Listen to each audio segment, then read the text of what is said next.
buenos días. ¿Cómo están? ¿Me pueden escuchar bien?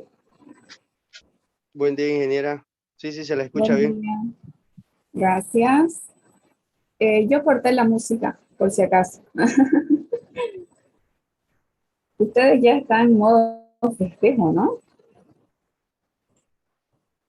Sí, ingeniera. Hace rápida la clase. Bueno, yo les di la opción, pero ustedes no quisieron. Hasta me hicieron levantarme más temprano.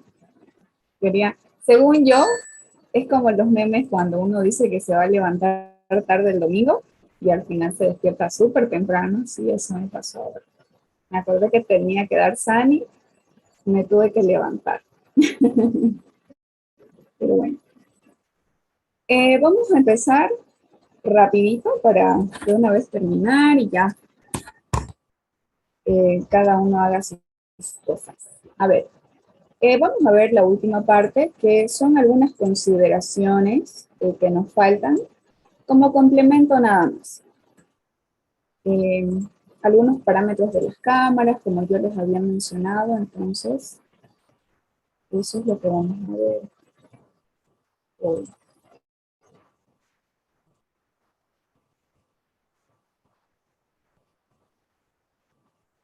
Bien, continuamos con el diseño de sistemas de alcantarillado. Fíjense de que aquí en esta parte donde hablamos de las aguas residuales, estamos volviendo a repasar. Nosotros ya sabemos qué son las aguas residuales, ya sabemos que es prácticamente la mezcla de agua y los residuos que trae consigo, ¿verdad? Y ya hemos visto que los desechos de las aguas residuales pueden ser domésticos, pueden ser industriales, perdón, y la suma de todos estos pueden clasificarse o nosotros la denominamos como alcantarillado sanitario.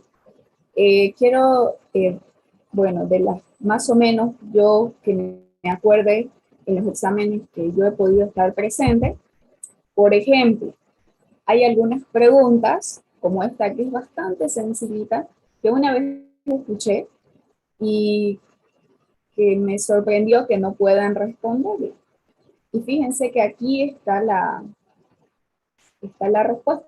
O sea, en la clase lo dijimos. En esta parte de la suma de las aguas residuales domésticas e industriales, ¿a qué llamamos o a qué se llama o cómo se conoce a la suma de las aguas residuales domésticas e industriales? Esa es la pregunta. ¿Y cuál era la respuesta? A eso se lo conoce como alcantarillado sanitario o como aguas residuales. Nada más era la respuesta. Y me sorprendió que nadie podía responder. Pero fíjense, algo tan sencillito a veces eh, nos puede hacer tropezar. Entonces, tengan cuidado con eso. Ya no les voy a recalcar cada uno de estos porque lo tenemos en la primera parte especificado varias veces, ¿ok? Las aguas domésticas, las industriales, pero aquí simplemente les hago énfasis en que esa suma de todo esto se clasifica o se la denomina alcantarillado sanitario o también agua residual, que eso les vuelvo a repetir, ya lo hemos repasado. Y esta parte también, fíjense, cómo está compuesta el agua residual o cuál es la composición del agua residual. Switch, es decir, el agua residual, ya sabemos que está compuesta por todo esto o simplemente líquidos y sólidos, pero aquí nos está recalcando de que como estos son microorganismos, están en millones, es decir, 10 a la 6, 10 a la 7, etc. Y ya sabemos que los sólidos están compuestos en qué? En orgánicos, en inorgánicos, incluso lo repasamos en algunas preguntas que hicimos en una clase. Entonces, lo mismo. Esto, fíjense, lo tenemos también en la primera parte, para que ustedes lo repasen. Ahora bien, para el sistema típico de aguas residuales, de lo que hemos venido hablando bastante, era de estos pasos o de este procedimiento.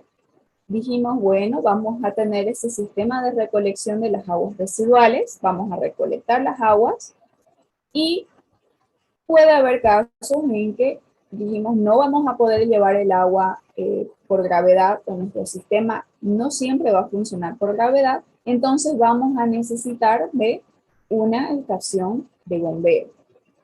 Y luego de esto podemos llevar el agua a través de los conductos de las aguas residuales crudas, que ya hemos hablado que pueden ser colectores, interceptores, etc. Eso también lo hemos repasado, pero simplemente a esto también se le llama conducto, que es por donde se transporta el agua residual. Una vez que la transportamos, llegamos hacia la planta de tratamiento de las aguas residuales. Una vez que tratamos el agua, ya decidimos si podemos reutilizar para algunos usos industriales, por ejemplo, o simplemente para una disposición final a los cuerpos de agua superficial, como por ejemplo los ríos.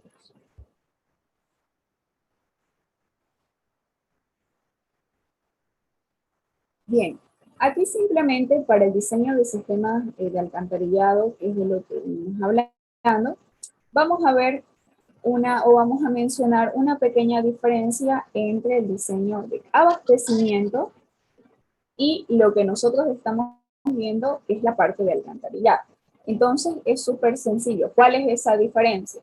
Si yo les pregunto cuál es la diferencia entre las tuberías o el abastecimiento de agua potable y las tuberías de alcantarillado, ustedes tienen que saber cuál es esa diferencia.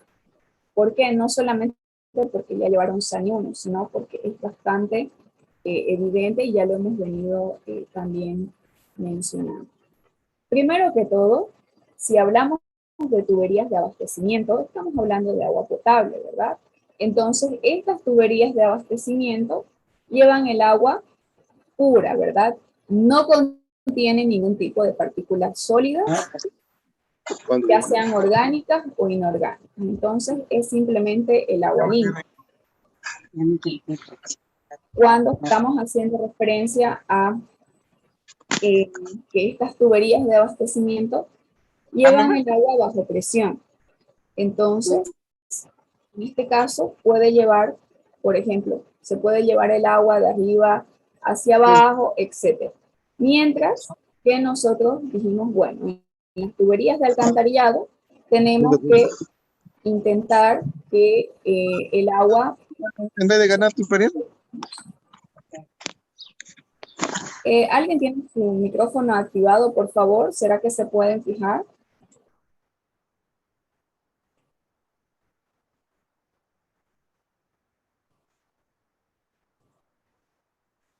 Espero que ya. Mientras que en las tuberías de alcantarillado dijimos que vamos a trabajar por gravedad. Entonces, tenemos que buscar en la zona esos lugares estratégicos que nos permitan cumplir este objetivo. Entonces, ¿qué quiere decir? Colocar o poner en lugares donde tengamos una pendiente continua en una dirección que decreciente, ¿verdad? Cuando hablamos de algo por gravedad o de algo que tenemos que llevar por gravedad, entonces tiene que ser algo que decrece hasta el punto de salida o hasta llegar a la planta de tratamiento. Y por supuesto, también podemos utilizar estas estaciones elevatorias o el bombeo para poder llevar hasta el destino final. Entonces ya vimos que hay esas opciones, pero nunca se olviden de que lo mejor es llevar el agua residual por gravedad. Bien, algunos otros criterios de diseño. Entre estos criterios están, por ejemplo, los diámetros de las alcantarillas y la pendiente. A ver, veamos cuáles son las condiciones que hay que cumplir y esto es muy importante que ustedes lo puedan recordar. Primero que todo, el tamaño mínimo de la alcantarilla no debe ser menos de 150 milímetros. Cuando hablamos de tamaño nos estamos refiriendo a diámetro. Ok, esto está en milímetros. 150 milímetros es el diámetro mínimo que podemos utilizar. En este puntito número 2, tenemos que ver de que, por ejemplo, cualquier desarrollo futuro que pueda existir más adelante, de la alcantarilla, por ejemplo, de partida puede ser de 200 milímetros de diámetro. ¿Qué quiere decir? Que, por ejemplo, cuando nosotros estemos iniciando el tramo o cuando querramos cambiar de diámetro, porque lo vamos a ver más adelante que a través de las cámaras podemos hacer estos cambios. Entonces, incluso cuando estemos arrancando podemos utilizar una tubería de 200 milímetros de diámetro, pero el mínimo es de 150 milímetros. Ahora bien, la velocidad de la que tanto estábamos hablando, y hemos visto algunas características, hemos visto qué es lo que tiene que cumplir esa velocidad. En este caso, cuando hablamos de velocidad del flujo, obviamente, y la pendiente dentro de nuestras alcantarillas, son muy importantes en todo este diseño de alcantarillado.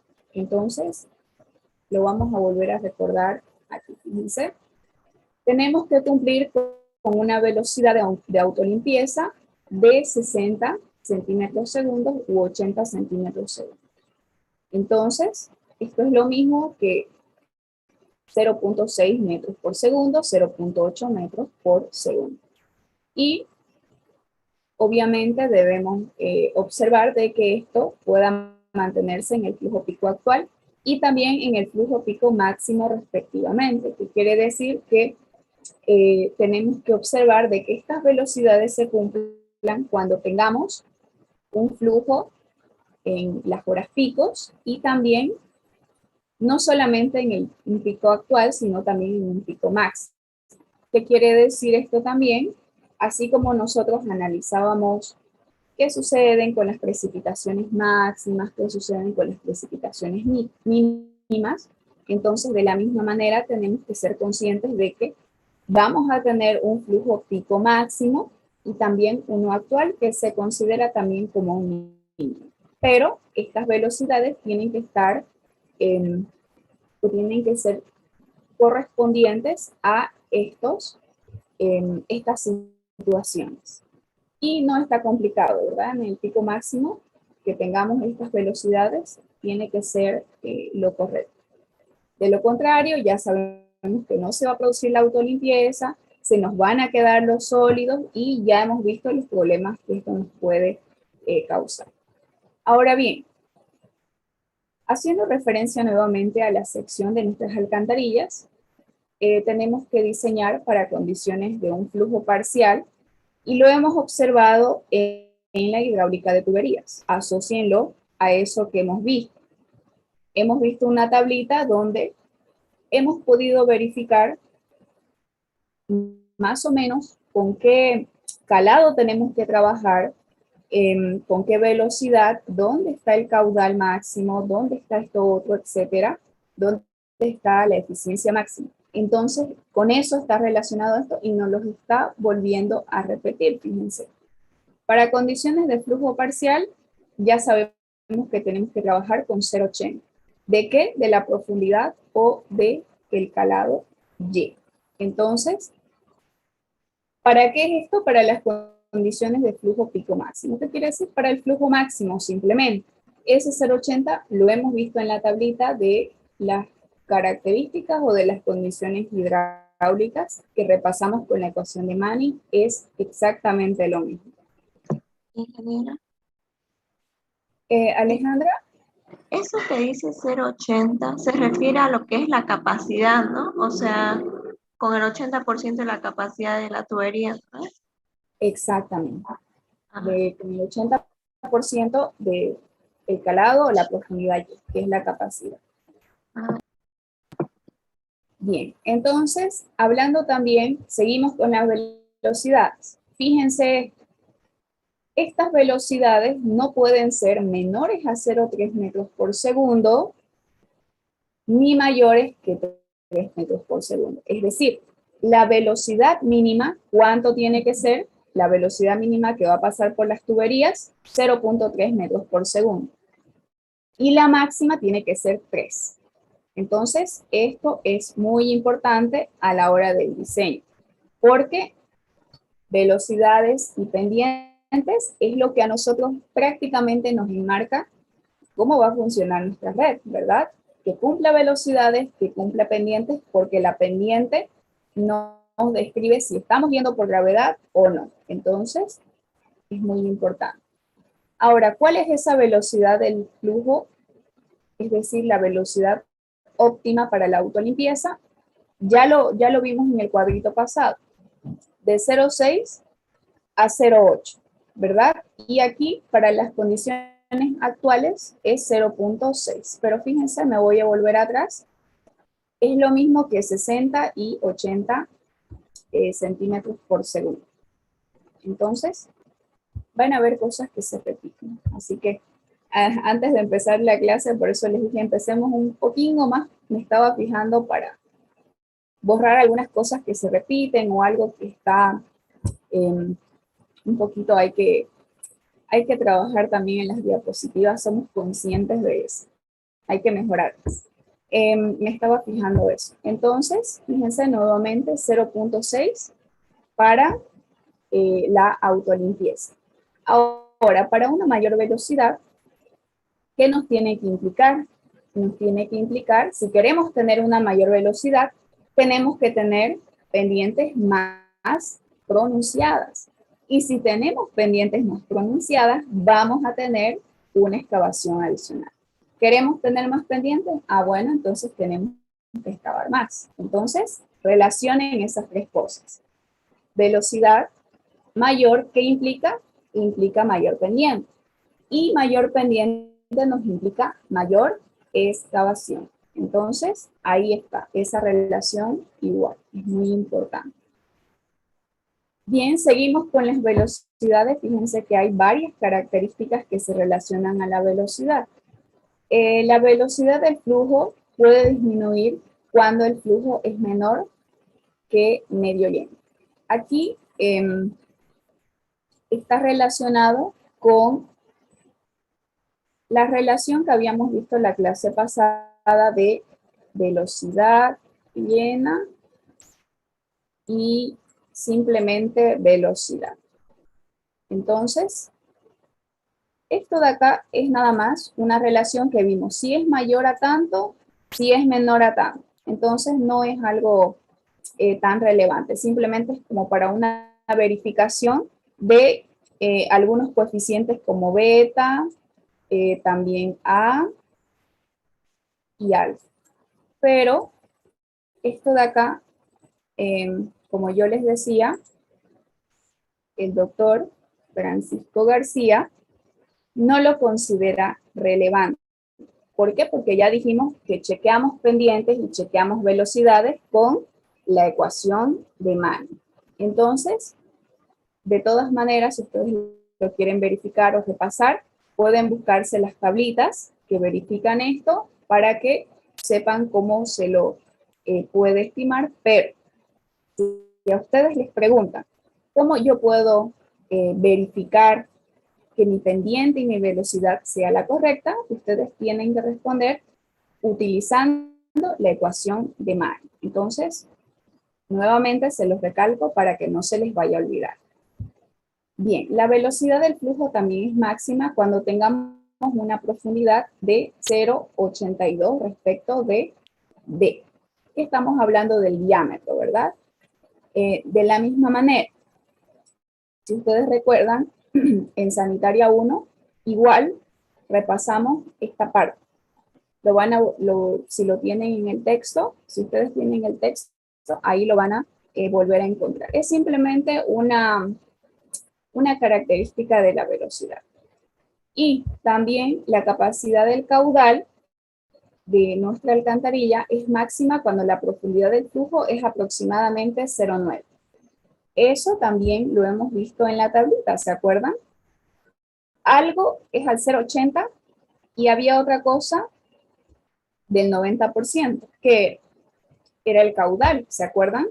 El caudal, teníamos la parte del calado y teníamos la parte de la eficiencia. Entonces, fíjense, lo que teníamos ahí en la tablita está aquí ya descrito de una manera más teórica. Por último, la velocidad del flujo nosotros la tenemos que verificar. ¿Para qué? Para condiciones de velocidades mínimas, de autolimpieza, y también cuando la alcantarilla fluye a menos de la mitad llena. Entonces, todas estas características que hemos visto de velocidad, las tenemos que verificar porque eso hace parte del buen funcionamiento de nuestra red. Entonces, debemos verificar todas estas velocidades mínimas, velocidades máximas, que aquí me parece que deberíamos de aumentarle, y de autolimpieza.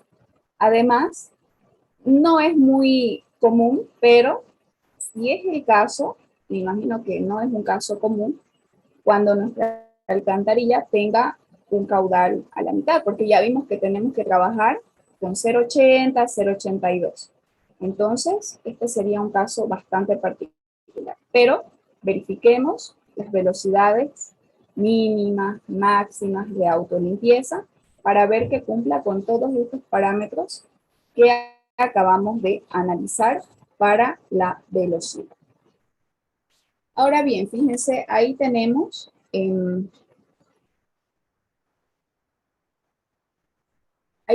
las fuerzas que actúan en las tuberías de alcantarillado. ¿Cuáles son esas fuerzas?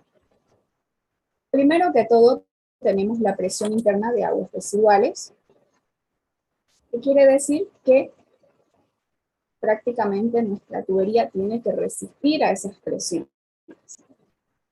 También está la presión debido a las cargas externas, que quiere decir que debe resistir, como ya sabemos que va a estar a cierta profundidad, debe resistir, por ejemplo, la presión que va a ser causada por lo que va a pasar por encima. Por ejemplo, si es una avenida concurrente, entonces las movilidades ejercen cierta presión que es transmitida por el suelo hasta nuestra alcantarilla. Entonces, a eso se refiere. Tienen que resistir esas presiones de las cargas externas y que estas no se transmitan directamente. Como número 3 también están los esfuerzos de la temperatura. Cuando se calienta o cuando también tenemos climas más calientes o más fríos, van a inducir a estos esfuerzos. Ya nosotros siempre les digo hidrología porque en hidrología vemos todas estas condiciones del clima.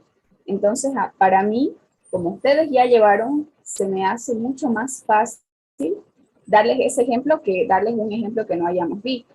Entonces, ya sabemos que en las estructuras puede afectar esta parte de la temperatura porque, por ejemplo, si tenemos alcantarillas de hormigón, ¿qué pasa cuando se calienta? ¿Se van a contraer o se van a expandir? Entonces, si está más frío, si está más caliente, tiende a eso. Claro que es bastante pequeño, pero también se considera un esfuerzo. Y por último están los esfuerzos de flexión. Cuando no estén bien asentadas, por ejemplo, en este caso sobre un material, o cuando hay fisuras, se trata de que el material puede migrar, es decir, le puede entrar más arena que agua, por ejemplo. Si tenemos alguna fisura, como la tubería está dentro de la superficie del suelo, ¿qué pasa? Hay una fisura y lo primero que va a entrar por ahí es ese material granular. Entonces, a eso se le llama esfuerzos de flexión. Bien. Ahora, haciendo referencia a los materiales para los alcantarillados, en este caso, todos estos materiales que nosotros podemos utilizar para las alcantarillas tienen que tener esta resistencias. Por ejemplo, en este caso, lo que más se usa es cemento concreto y también las de PVC. Si ustedes han tenido la oportunidad de pasar por algunos de estos lugares, por lo general son las de concreto. Pero cuando nosotros vayamos a seleccionar un material en particular con el que vamos a querer trabajar para construir toda nuestra red, tenemos que verificar que ese material resista a todas estas características. Primero que todo, resistencia a la corrosión, es decir, puede oxidarse y esto nos puede afectar a la durabilidad. Entonces, hay que ver que la tubería que vayamos a elegir o el material que vayamos a elegir no se oxide porque va a estar en contacto con el agua, ¿verdad?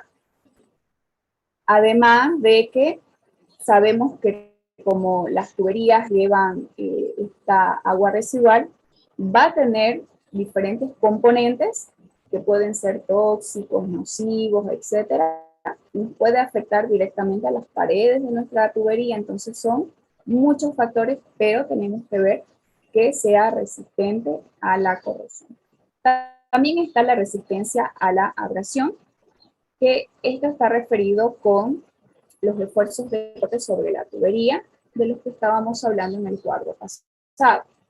Y también está referido a los sólidos suspendidos. Cuando tenemos sólidos en suspensión que viajan por nuestra tubería, estos actúan como si fuera una lija. Entonces, a esto tiene que resistir nuestra alcantarilla o nuestra tubería, porque va a cierta velocidad que puede afectar a las paredes y va desgastándonos el material. Entonces, fíjense que también es algo que hay que tomar en cuenta. También está, por supuesto, la resistencia y durabilidad del material, el peso, si es más liviano, si es más pesado, en realidad depende de las características, pero como yo les digo, en este caso lo más común es de cemento o de concreto, porque es más resistente a todos estos factores. También está la parte de la impermeabilidad, en toda la longitud, excepto donde en las conexiones. Entonces, de la misma manera, que sea impermeable porque no queremos que se nos pueda introducir un caudal subterráneo, por ejemplo, a la alcantarilla, porque esto nos va a sumar al final a nuestro caudal de diseño y nos puede llegar a la planta más caudal del que esperábamos y ahí ya nos va a afectar. Entonces, tiene que ser un material bastante impermeable. Y también que cumpla con una economía del costo. Entonces, hay que hacer un balance también de qué necesitamos y si lo podemos pagar. La eficiencia hidráulica está relacionada simplemente con que transporte el agua a una buena velocidad con un buen caudal. Todas las propiedades hidráulicas que ya hemos visto en la hidráulica de tuberías. A eso nos referimos con la eficiencia hidráulica. Ahora bien, veamos algunas características de las cámaras de inspección o los pozos de visita de los que estábamos hablando la clase pasada. En este caso, estas cámaras de acceso o de inspección de mampostería, que también así se llama, se construyen a través de los tramos que vayamos a tener a lo largo de las líneas del alcantarillado. Líneas, ¿qué quiere decir? De todo el tramo que tengamos que cubrir. ¿Para qué? Para que podamos tener acceso a varios lugares de ese tramo. Si tenemos un tramo bastante largo, entonces, si ocurre algún accidente dentro del tramo de la tubería y no tenemos una cámara de inspección, va a ser muy complicado. Tendríamos que cavar y cavar para llegar hasta el lugar del incidente o del problema. Entonces, es por eso que es muy importante que nosotros tengamos estas cámaras para poder observar y detectar directamente en qué tramo es el inconveniente o el problema. Bien, estas cámaras nos ayudan también a unir estas longitudes de los alcantarillados y en su inspección, que era lo que les acabo de explicar, para la limpieza y el mantenimiento de las mismas. Entonces, si ustedes han podido observar igual, a veces hay personas que vienen a limpiar las alcantarillas, traen todo su equipamiento y ¿por dónde ingresan? Por la cámara de inspección o el pozo de visita. Entonces, por ahí introducen el material para poder limpiar porque seguramente hay obstrucción por el tiempo, por los años, etcétera. Ya no está funcionando como en el día 1, entonces hay que hacerle ese mantenimiento. ¿Y por dónde se lo realiza? Por estas cámaras o pozos de visita. Bien, fíjense, vamos a ver algunas características de la ubicación y el espacio que hay que tener entre cámara y cámara. Primero que todo, estas se pueden ubicar ¿dónde? Si yo les pregunto, ¿dónde se ubican o dónde usted ubicaría las cámaras de inspección? En las curvas, en uniones, en cambios de pendiente y también en cambios de diámetro de la alcantarilla. ¿Qué quiere decir? Si yo vengo con una tubería de un diámetro, por ejemplo, de 6 pulgadas y quiero cambiar aquí a uno de 8, porque seguramente aquí hay más casas, voy a recolectar más agua, entonces pongo una cámara y cambio la sección. Entonces, para eso se utiliza también las cámaras. Y aquí están esas propiedades. Además de eso, por supuesto, estas cámaras deben estar puestas a intervalos regulares. Y para eso está la separación. Entonces, esta separación entre las cámaras depende principalmente del tamaño de la alcantarilla. Fíjense, aquí nosotros tenemos el tamaño de nuestra alcantarilla, es decir, el diámetro que puede tener, y aquí está la separación. Entonces, la separación está de acuerdo a el diámetro con el que vayamos a trabajar. Por ejemplo, si tenemos un diámetro de 0.3 metros, nuestras cámaras tienen que tener una separación de 45 metros. Si tenemos un diámetro de 0.6 metros, entonces separo 75 metros. Y así sucesivamente, fíjense. De acuerdo al diámetro que vayamos a utilizar, es la separación. Y mientras más grande sea el diámetro de nuestra alcantarilla, vamos a tener espacios mayores.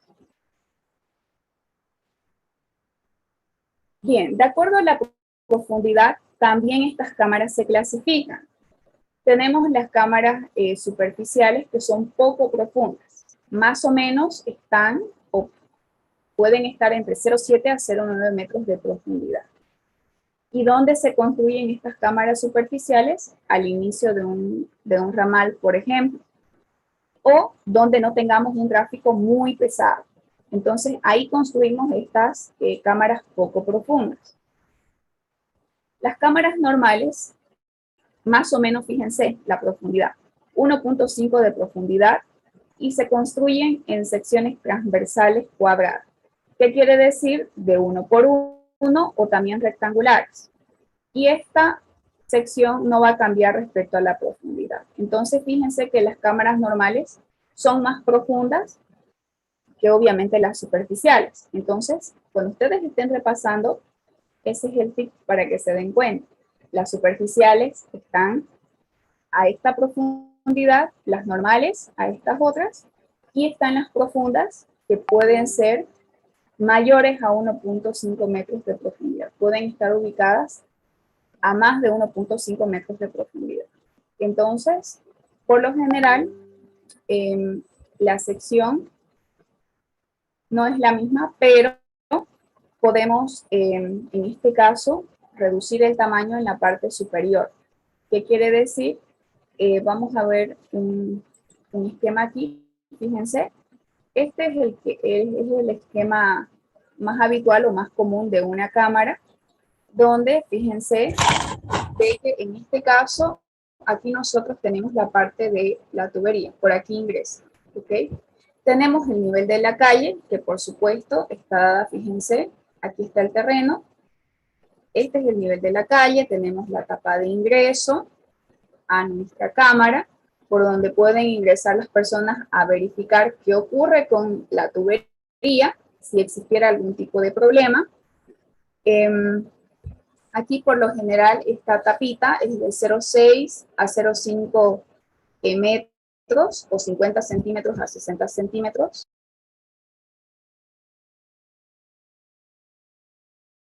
De que en la parte de abajo debe tener unas paredes de cemento, que es esto de acá que ustedes pueden observar. Y también, bueno, esto de acá es un concreto reforzado. Entonces, de esta manera es el esquema más típico de una cámara o un pozo de visión. Y por supuesto está esta parte de las escaleras o de estos bloques que permiten que las personas puedan ingresar de una manera más fácil. Bien.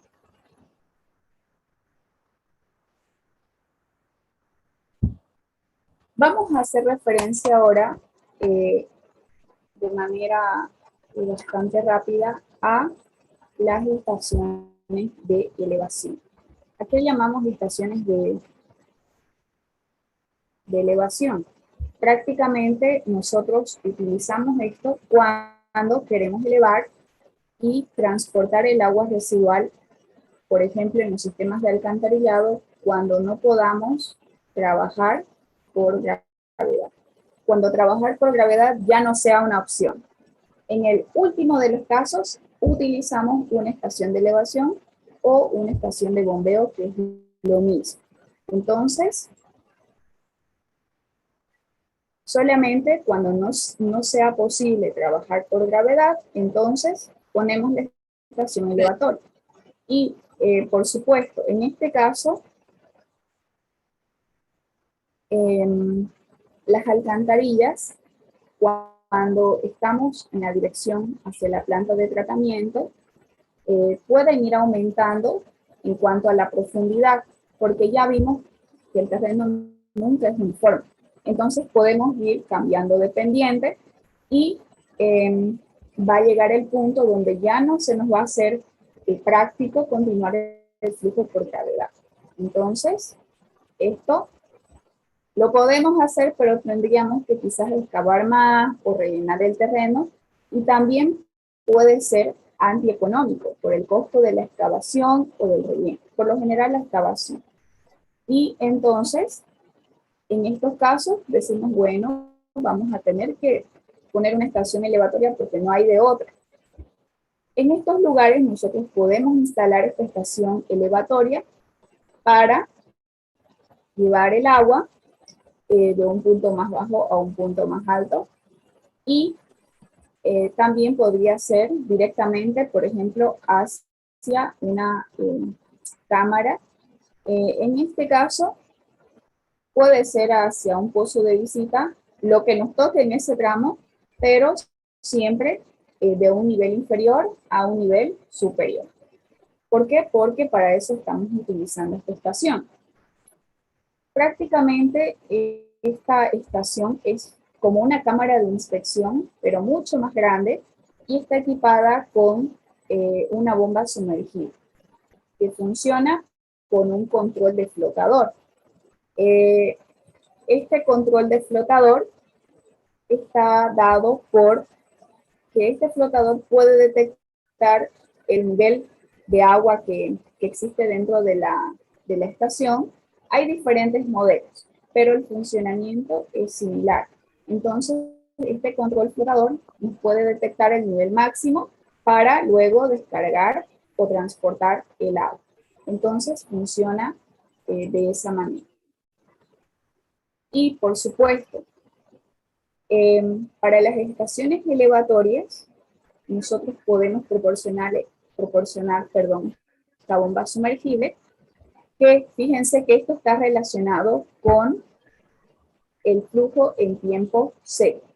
Es decir, tiene que ser de 2 a 2.5 veces de nuestro flujo en tiempo seco. Esto está abreviado, ¿ok?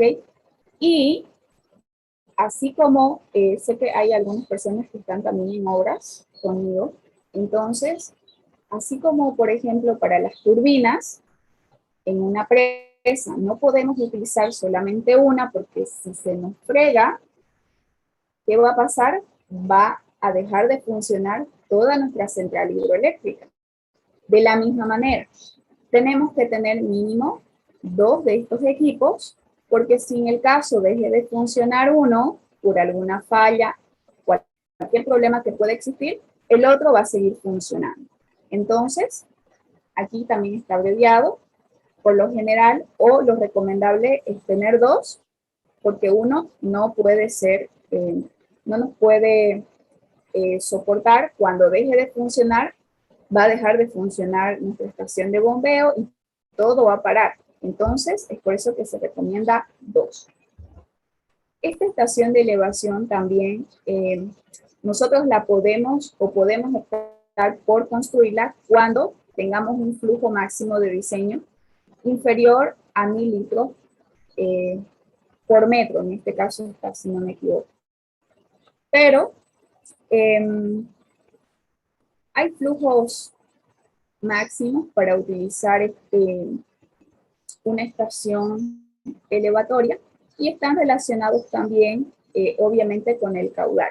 Entonces, de acuerdo a esos parámetros, nosotros también podemos determinar, pero por lo general, obviamente, es en este caso cuando de verdad ya no podamos seguir llevando el flujo por gravedad y no sea demasiado dificultoso realizar unas excavaciones mucho más pronunciadas. Entonces, la mejor solución, decimos, bueno, mejor la excavación no, y ponemos la estación, y esto nos va a, más adelante, ser también un aporte para las presiones, para las velocidades. Entonces, ahí ya, pues, ya depende del ingeniero, y ustedes como ingenieros van a tomar muchas decisiones importantes en este proyecto. Así que ya va a depender de ustedes que relacionen sus velocidades, sus pendientes, sus caudales, para ver si es factible poner la estación o si no la van a necesitar. Entonces, ya va a depender del criterio de ustedes también. Los arreglos para este desbordamiento, es decir, para el vertido del flujo, cuando estamos hablando de esta estación y queremos llevar, por ejemplo, al desagüe, es necesario para que podamos evitar la sobrecarga de las alcantarillas.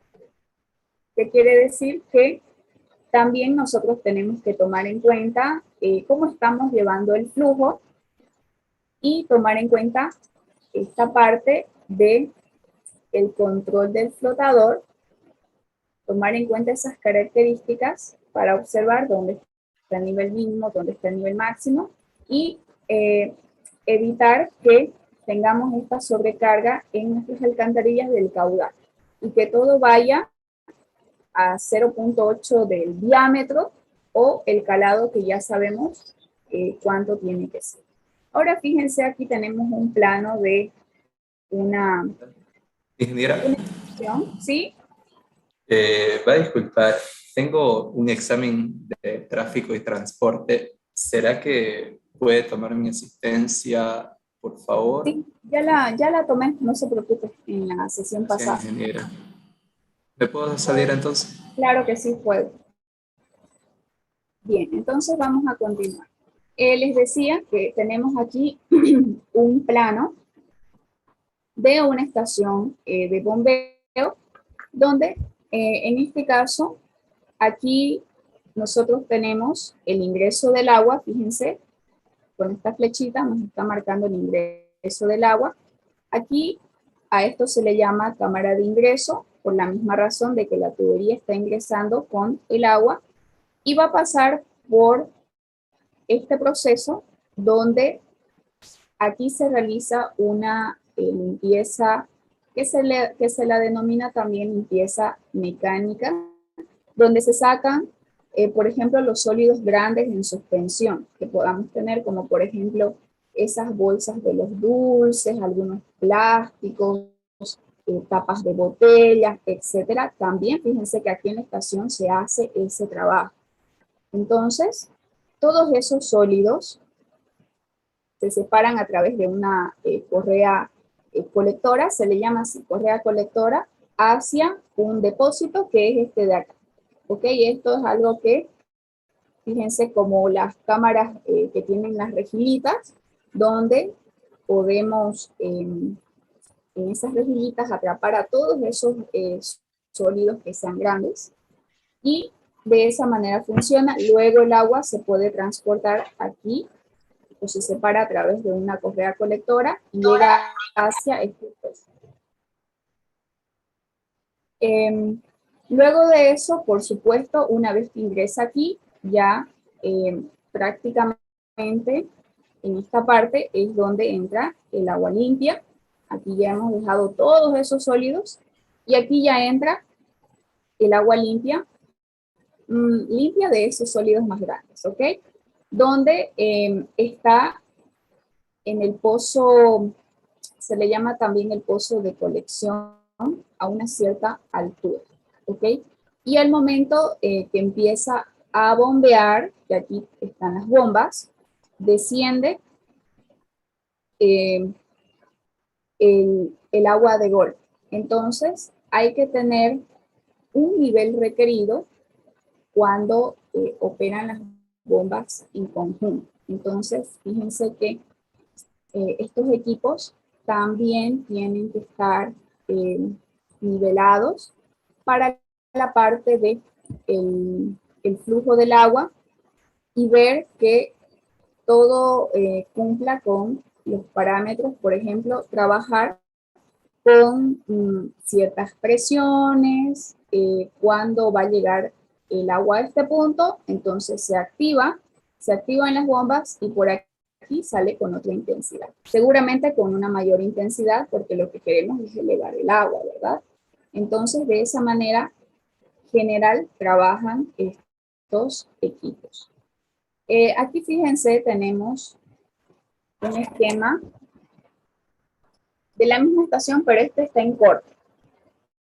Aquí en esta parte, en este plano, en corte, nosotros podemos observar, fíjense que aquí está la parte de la que yo les estaba hablando, que es la parte del flotador, que nos puede denotar el nivel, fíjense, del agua. Puede estar aquí, aquí, etc.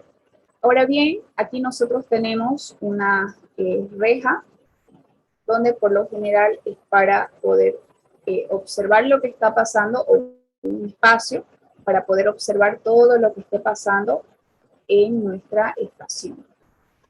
Y por supuesto, también están los mecanismos, fíjense, de autolimpieza, que están dados por esta parte de acá, para que podamos verificar si eso se está cumpliendo o no. Está también la parte de el ingreso del tubo, que era lo que veíamos en el otro plano, fíjense, es esta parte de aquí, el ingreso de la cámara. Obviamente va a ingresar una tubería con el agua que ha captado y va a pasar por esta pequeña compuerta. Fíjense, por aquí está la parte del nivel del agua. Ok, aquí ya se hace un pretratamiento que dijimos, bueno, se recolecta todos esos sólidos en suspensión que se puedan retener aquí. Y una vez se realiza ese trabajo, ya pasa a este lado, donde ya tenemos el flotador, el agua se va acumulando y se activa la bomba en sí, que nos va a permitir que el agua pueda salir con una mayor presión, por ejemplo. ¿Para qué? Para que suba a un nivel más elevado, que esa es la finalidad de este equipo. Entonces aquí, fíjense, está el flotador y por supuesto aquí está la toma de la bomba o bombas que podamos tener en nuestra estación. Bien. ¿Tienen alguna pregunta? Por favor, pueden activar sus cámaras. Vamos a finalizar la clase.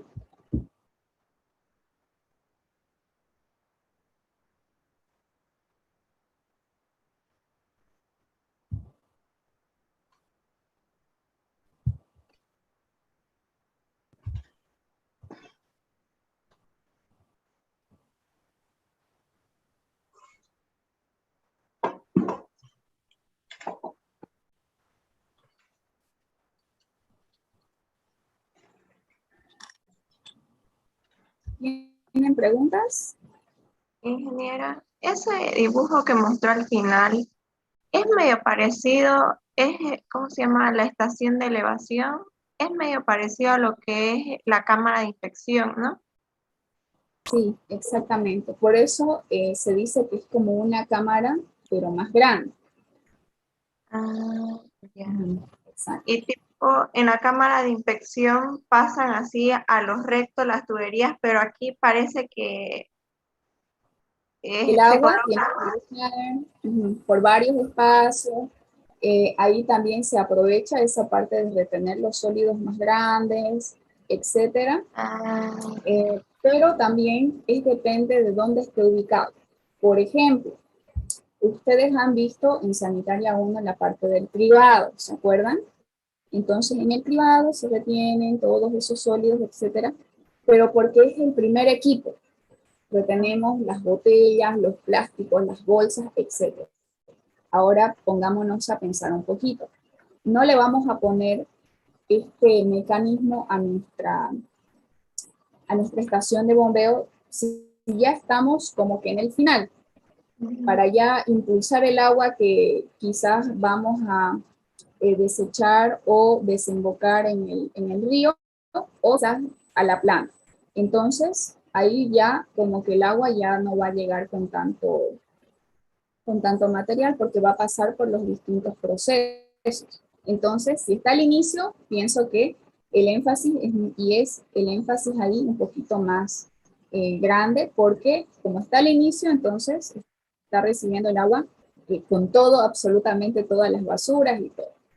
Así que depende de la ubicación también.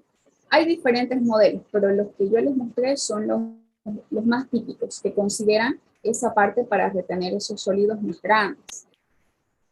algo que me confundió es, digamos, en la cámara de inspección, aquí está la camarita y aquí pasa una tubería y aquí cambia de diámetro, o sea, se conecta a otra, ¿no? O sea, y en esta parte, en el interior es lo que se recibe esa agua, ¿no? Sí, Y por eso, es como, aquí es como sería si, igual. a ver, les voy a mostrar mi base ya. Ah, ya. A ver. Por ejemplo, hagamos de cuenta que esta de acá es la cama. Ahora, Ajá, vamos a llegar con una tubería, ¿ok? Aquí. sí.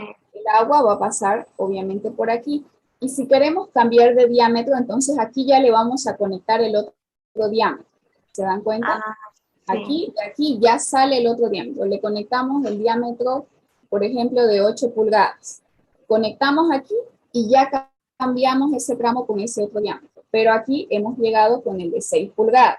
Entonces, esa es una función que se puede realizar en estas cámaras. El Y cambio de sección.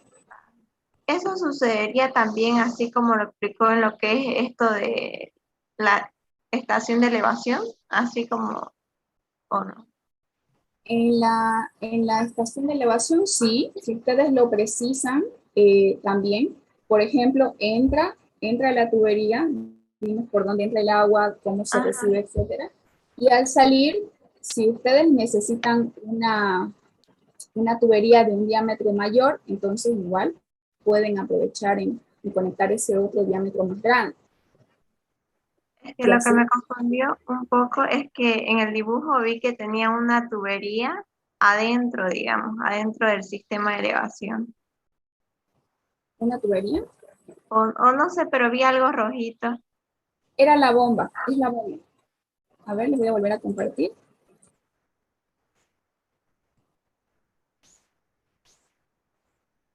Esto Sí, sí, esa parte alargada, eso medio lila rojito. Esto es la bomba. Es la Ah, bomba que ya. está absorbiendo el agua que hay aquí y la está elevando para volver a llevarla hacia la tubería que nosotros estamos decidiendo para impulsarla, ¿no ven? En Sí, esta ahora parte es sí, donde se impulsa el agua. sí, ya la entendí, gracias, ingeniero. De nada. ¿Tienen alguna otra pregunta?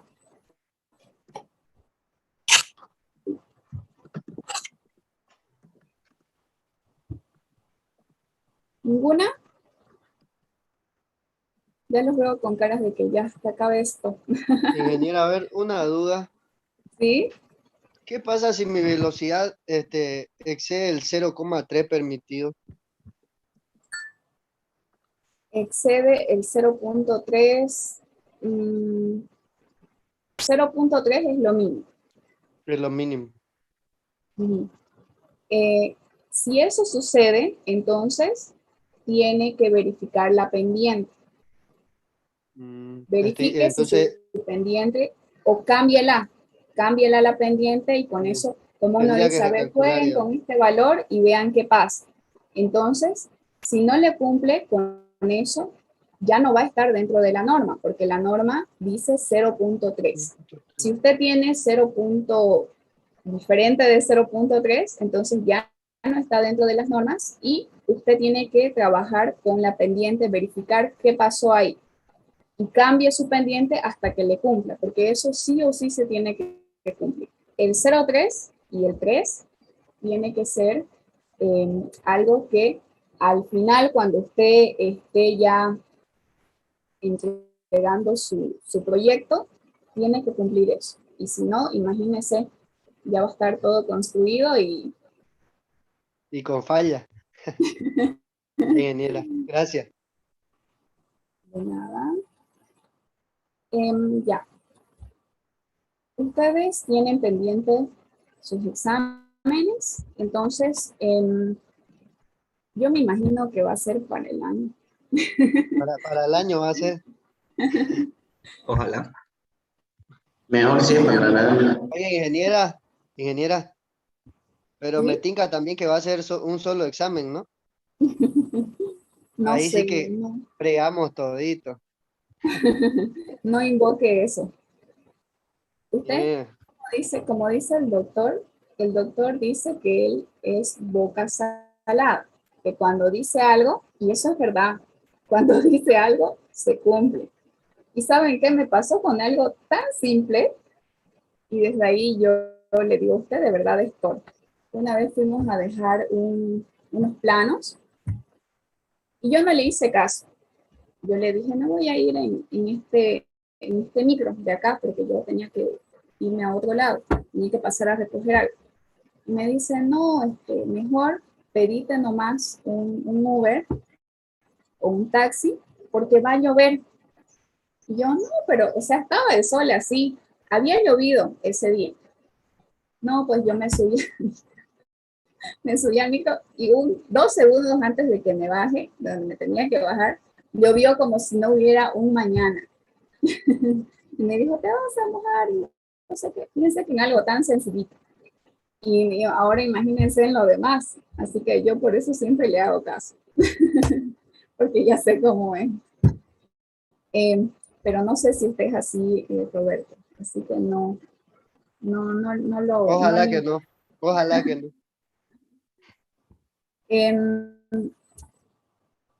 Las instrucciones y todo les voy a enviar al grupo, así que por favor, mis últimas recomendaciones, antes de que nos desconectemos, sé que ya se las he dicho, pero se las vuelvo a repetir. Estén al pendiente y después no quiero que me digan, ingeniera, es que yo no estaba atento a mi teléfono del grupo y no sé qué. Por favor, no me escriban para eso. Estén atentos al grupo de WhatsApp, yo les voy a pasar la fecha, les voy a pasar todas las instrucciones que me manda el doctor que ustedes tienen que cumplir para el examen, y el medio de comunicación es ese, porque ya me ha pasado que a veces uno da la fecha y luego me hablan a mí y me dicen, es que no estaba atento al grupo, es que no pude dar el examen. Y si ustedes ya han llevado algo con el doctor, saben que no hay más o menos, es negro o blanco. Entonces, por favor, que sean muy puntuales igual a la hora del examen. Si han llevado alguna otra materia con el doctor, saben que se les envía el cronograma con los horarios de ingreso de los apellidos, y ustedes tienen que estar 5 minutos o 10 minutos ahí antes de esperar y estar al pendiente del horario que ustedes les toca. Si no entran en ese horario, ya no se les va a tomar el examen. Y no lo decido yo, eso lo decide el doctor, son sus reglas, son sus normas. Es bastante estricto con eso. Así que tengan mucho cuidado. Si se les pide el espejo, igual se les va a mandar en las instrucciones. Si ustedes no tienen lo que el doctor les pide, no van a dar el examen, así de sencillo. ¿Por qué? Porque quiero que ustedes se den cuenta que desde que ustedes están ingresando a la sala, imagínense que estemos en el examen y que yo les haya pedido el espejo que por lo general lo tendrían que tener atrás para ver qué tienen adelante, y no lo tienen, entonces el docente está en todo su derecho de no tomarles el examen, porque desde ahí ustedes ya están fallando. No están cumpliendo con lo que se les pidió, desde ahí se los está evaluando. Ahí empieza el examen. Cuando ustedes ingresan, no activan su cámara porque obviamente hay que ver quién está detrás de. Entonces, el docente está en su derecho de sacarlos de la sala porque no están cumpliendo. Y así con todas las indicaciones. Horario de entrada, si se les pide espejo, si se les pide que no tengan audífonos y se los ve con audífonos, entonces no hay necesidad de que se les diga, sáquese los audífonos. Eso ya sería muy tolerante. Si no, lo que se hace es directamente, ustedes saben que el que es el operador de la sala puede sacar a quien quiere de la sala. Entonces, a veces no se les da ni previo aviso, sino directamente fuera de la sala. Entonces, como les digo, desde que ustedes ingresan, ya empieza el examen. A ver, ¿tienen lo que se les pidió? Si no lo tienen, entonces después no se quejen y no digan, ay, es que por malo me sacó, o por malo me hizo esto. No. Siempre se los evalúa desde que ustedes ingresan. Desde ahí empieza la evaluación, para ver si cumplen con todo o no. Así que mucho cuidado con eso y con los horarios de ingreso también. Lo que siempre hacen en los grupos es, a ver, el primer grupo de examen y ya el que sale dice, bueno, yo era del grupo tanto y faltan tantas personas. Igual con eso, ayúdense, es bastante importante porque a veces los tiempos no se cumplen. Es como si yo les dijera, a ver, de la A a la D ingresan y yo les voy haciendo las preguntas y quizás me retraso un poco. Entonces, eso también. A veces hay un retraso o algo y ya uno va perdiendo ese lapso de tiempo y así. Y los horarios ya se van como que alargando y así. Entonces, sería bueno que ustedes salgan del examen y si están en el grupo 1, por ejemplo, yo estaba en el grupo 1, faltan 2 personas, atentos los del grupo 2 y luego entran y así sucesivamente. Entonces, ustedes también sean compañeros, no sean malos. Hace falta el grupo de apoyo de WhatsApp. Claro, exactamente. Hay que crearlo. Si estoy ahí, siempre trato de también decirles o que estén atentos o algo. Pero si no estoy entre ustedes, ayúdense con eso. No les quita nada. Sean compañeros, porque así como uno da, también recibe. Bueno, creo que eso es todo. Son mis últimas recomendaciones. Atentos al grupo. Alejandra, usted me pasó la lista. ¿Esa es la lista final de los grupos? Sí, hubieron 2 personas más que me escribieron después, pero ahorita se la mando eso que falta. Ya, por favor, envíenme esa lista. Me dijo, bueno, algo que les voy a adelantar un poquito, es que creo que sí van a hacer el trabajo grupal, el proyecto. Entonces, igual lo mismo, estén atentos porque el proyecto tiene un lapso de presentación y un día fijado. Entonces, se les va a enviar las instrucciones de qué es lo que tienen que hacer y la fecha de presentación. Entonces, igual, estén muy atentos a eso porque eso es una evaluación también. Y podría ser, por ejemplo, su segundo parcial. Así que muy, muy atentos con eso. Y es algo, pienso yo, beneficioso, porque como es grupal lo pueden hacer entre ustedes, tienen tiempo, es como si les dieran un examen para la casa. Entonces se les va a evaluar la presentación y si les pide que ustedes lo expongan, pues lo exponen, pero ya ustedes ya tienen apoyo de sus integrantes del grupo. Y no digan, no, yo lo voy a hacer solito, no. Si es en grupo, todos en grupo, nadie solito, nadie por su lado. Porque no se les ha impuesto el grupo, ¿verdad? Ustedes lo han hecho, ¿sí? Ustedes lo han hecho con personas que quizás conocen, etc. Bueno, entonces ya me despido. Les deseo Ingeniera, que les vaya muy bien, ¿sí? buenos días. Una pregunta. Pasa que en mi grupo éramos 3 y un compañero retiró la materia y en ese caso, ¿podemos volver a enviar la nueva lista? Tendrían que implementar a alguien más en su grupo. Eso lo coordina con Alejandra, ¿ya? Ella como tiene la lista, entonces vean de siempre tratar de que no haya ningún grupo con... Eran de 3 personas, ¿verdad? Entonces, ya quizás si hay un último grupo que ya no hay más alumnos, no hay quien más entre, entonces solamente ese puede ser de 2. Pero intenten siempre tener los 3. Así que véanlo con Alejandra, ¿ok? Ok, gracias. De nada. ¿Alguna pregunta más de la materia?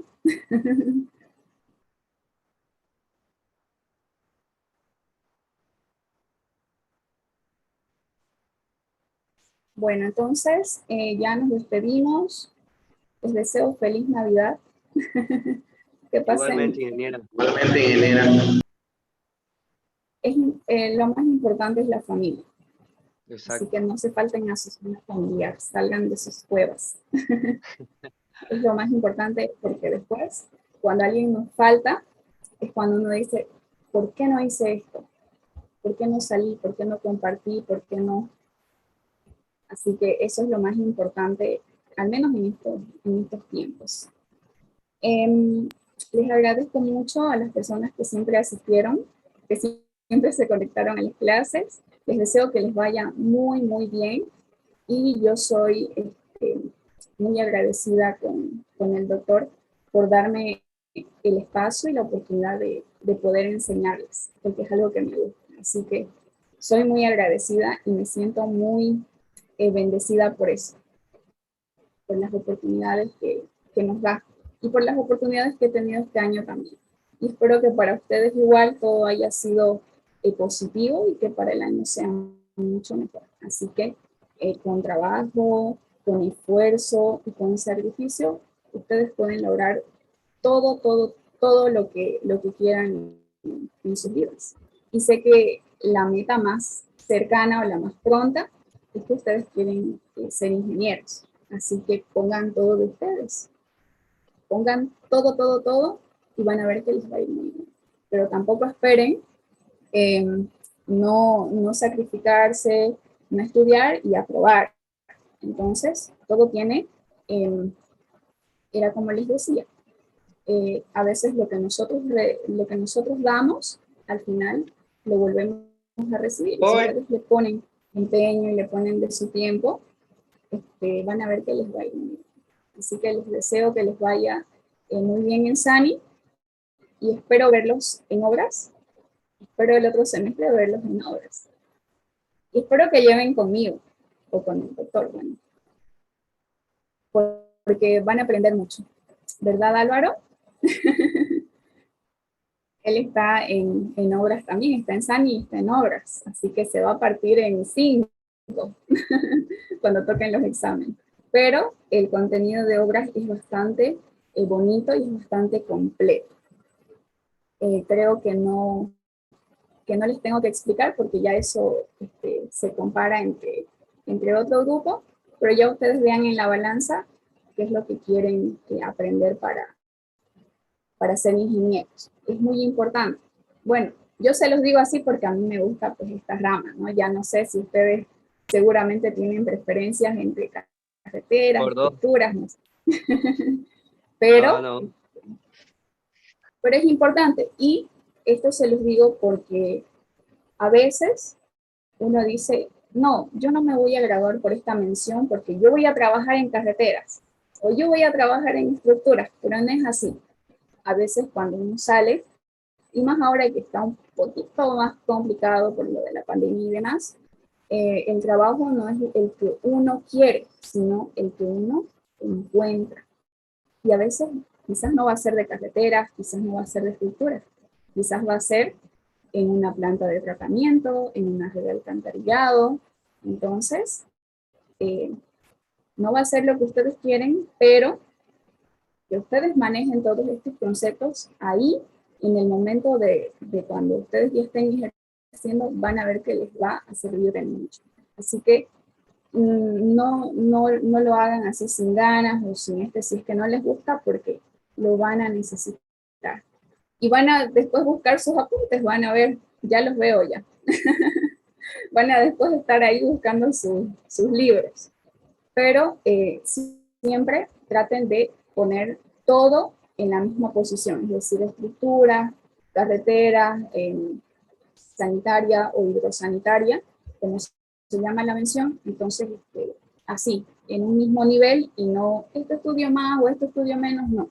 Porque al final, lo bonito de la carrera es que podemos trabajar en diferentes áreas. Entonces, a veces uno no tiene el trabajo que quiere. No van a tener quizás el de carretera que tanto sueñan, el de estructura. Y para mi mala suerte voy a encontrar el de sanitaria que no me gustaba. Pero lo van a agarrar, o lo van a tener ahí, o lo van a tomar ese trabajo, porque a veces unas... Y lastimosamente aquí en la ciudad he visto que es así. Yo por eso siempre soy muy agradecida, porque sí, tengo aquí, porque aquí está mi familia, mi mamá, entonces la verdad es que irme al campo no está en mis opciones, por eso soy bien, bien agradecida de que aquí está mi trabajo. Entonces, eso, a veces toca lejos, tengo compañeros, tengo amigos que están lejos, por ejemplo, en San Ignacio de Velasco, en San Miguel de Velasco, y eso es lejos. Y solamente pueden venir un fin de semana al mes, etcétera. Ya pues en el campo es diferente. Y en el campo no hay horarios fijos de salida. Cuando llegó el mixer, tienen que estar ahí. Entonces, eso. Bueno, ya. Me despido, queda un minuto. Les deseo que les vaya muy bien en el examen. Por favor, pongan todos ustedes. No me decepcionen. Espero que les vaya muy, muy bien. Y espero verlos, como les dije, en obras. Hasta luego, que tengan felices fiestas. Hasta luego, ingeniera. Igualmente, pásela bien con su familia. Chao, Hasta que les luego. vaya muy bien.